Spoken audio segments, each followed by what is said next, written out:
मेरी पूरी संवेदना है जीशान सिद्दीकी जी के साथ और उनके पूरे परिवार के साथ जो हुआ बाबा सिद्दीकी जी के साथ, क्योंकि वो हमारे भी बहुत पुराने बहुत दुखद है। हाँ। हमारे भी बहुत पुराने नेता थे और बड़े अच्छे व्यक्ति थे। मैं तो मिला हूं उनसे, उनका स्वभाव बहुत अच्छा था। उनके साथ जो हुआ है वो ये दिखाता है कि महाराष्ट्र की लॉ एंड ऑर्डर की क्या स्थिति है आज की स्थिति में। और देखिए, जीशान भाई से पहले बाबा सिद्दीकी जी ऑलरेडी कांग्रेस छोड़ चुके थे, वो एनसीपी का दामन थाम चुके थे। तो जाहिर सी बात है, उनको जब बाबा सिद्दीकी जी कांग्रेस में थे, पहली बात, हाँ ये बड़ी महत्वपूर्ण बात है, जब वो कांग्रेस में थे तो जीशान को टिकट मिला वहां से और वो एमएलए बने वहां से। तो जाहिर सी बात है, उन्होंने धीरे धीरे पार्टी का काम करना छोड़ दिया था कुछ समय से, जब से उनके पिताजी ने कांग्रेस पार्टी छोड़ी थी। तो ये तो लाजमी था, उनका टिकट कटना था। मेरी पूरी संवेदना है उनके साथ, लेकिन राजनीति अपनी जगह और जो उनके साथ पर्सनल वो लॉस हुआ है वो अपनी जगह। क्या जीशान अपनी सरकार से, क्योंकि अब वो एनसीपी में जा चुके हैं, क्या वो महाझूठी सरकार से ये पूछ पाएंगे कि उनके पिताजी के साथ ऐसा क्यों हुआ? क्या वो ये पूछ पाएंगे कि लॉरेंस बिश्नोई, जिसका नाम इस पूरे मामले में सामने आ रहा है, केंद्र की सरकार मुंबई पुलिस को उसकी कस्टडी क्यों नहीं दे रही है? क्या ये वो पूछ पाएंगे कि दिन दिहाड़े महाराष्ट्र में, मुंबई में, जो कि केंद्र है पूरे महाराष्ट्र का, मुंबई में इस तरह की गोलीबारी हो जाती है और एक बड़े राइट, मैं आता हूं। उन्होंने कहा कि उन्होंने काम छोड़ दिया था इसीलिए टिकट। क्या आप पहले बोलेंगे? पहले मैं बीजेपी को दे देता हूं। वेरी क्विक, 5 सेकंड से ज्यादा नहीं दूंगा जी। 11 से ज्यादा अपराधी अलग अलग स्टेट से पकड़कर लाए जा चुके हैं। हत्याकांड की सारी जांच हो गई है। कांग्रेस ये नहीं कह सकती कि जांच नहीं हो रही, पकड़े जा रहे हैं लोग। राइट, ठीक। प्रतीक भैया, सबसे महत्वपूर्ण विषय यह है कि उन्होंने कहा क्या? उन्होंने कहा धोखा। एक ऐड आता था जब इंडिया पाकिस्तान का मैच चलता था, मौका मौका मौका। कांग्रेस पार्टी के फितरत में है धोखा, उनके नीति में है धोखा, नेतृत्व में है धोखा। इतने सालों से कार्य करते रही, गरीबी का नारा देते रही, गरीब को गरीब रहने पे मजबूर किया, उसे कहते हैं धोखा। उनके साथ वही वफादार हो सकता है जो गांधी परिवार की परिक्रमा लगा सकता है। उनके लिए वही वफादार हो सकता है जो चाटुकारिता कर सकता है। उनके लिए वही वफादार हो सकता है जो हिंदू कटेंगे तो मौन धारण। अरे हल्ला क्यों मचाते हैं आप?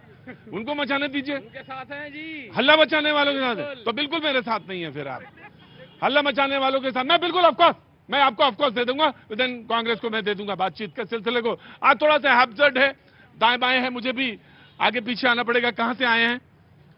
जी, कहां से आना हुआ? मैं अपने घर से आया। अरे घर से तो आए तो पड़े, इतना तो मैं भी समझता हूँ, कॉमन सेंस तो है। मैं पूछना चाहता हूँ कहाँ रहते हैं? इधर सेक्टर 46। मुझे तो लग रहा है आप कंफ्यूज आदमी हैं जी। सर, मैं सेक्टर 76 से आई हूँ। हाँ। सर, मेरे फादर आपके बहुत बड़े फैन हैं। थैंक यू सो मच, बहुत बहुत शुक्रिया। बोल दीजिए मुकेश जी, हेलो फ्रॉम पटना। अरे ये तो यहाँ पे तो प्रोग्राम चल रहा है। मुकेश जी नमस्कार, बहुत बहुत शुक्रिया, थैंक यू सो मच।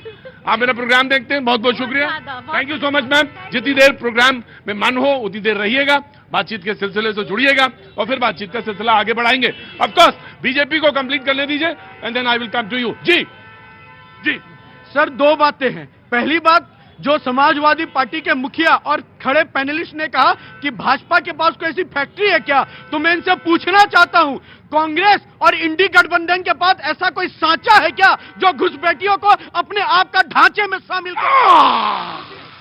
अरे वकील साहब कहां से आ गए? अरे मैं आप ही से पूछ रहा हूँ, कहाँ से आ गए? हम तो आपके सामने से आ रहे हैं, वही सामने से आ रहे हैं। अच्छा, खरीदारी के लिए आए हैं? हाँ जी, आपके लिए। क्या नाम हो गया? मेरा नाम प्रदीप भाटिया। क्या ले लिया मेरे लिए? अरे आपकी शक्ल देखने के मैंने कहा कि मेरे लिए भी ले लिया। Very quick. अगर ये बार बार कहते हिंदू मुस्लिम, सर अगर हिंदुओं पे अत्याचार होगा, आवाज उठाना आपको हिंदू मुस्लिम लगता है तो ये गुनाह 100 बार करेंगे। क्या बात करते हो आप? अगर कोई हिंदू पे अत्याचार होगा, आप चाहते हो मुंह बंद करें, क्योंकि राजनीतिक लड़ाई आप लोगों के लिए होगी, हिंदू मुस्लिम के लिए। हमारे लिए हर धर्म का सम्मान करना है। अगर हिंदू के लिए आवाज उठाना किसी दूसरे धर्म को नीचे दिखाना नहीं है। अगर हिंदू के लिए आवाज उठाना दूसरे धर्म को झूठा कहना नहीं है। लेकिन सवाल इसलिए खड़ा होता है कि जब यह निकल कर आता है कि कोई अगर फल बेच रहा है, कोई अगर गुनाह कर रहा है, अगर वो थूक के फल बेचेगा, उस पे हम पूछेंगे नहीं क्यों भाई, हर धर्म का हम सम्मान कर रहे हैं। राइट, क्या दिक्कत है? राइट, मैं दे रहा हूँ।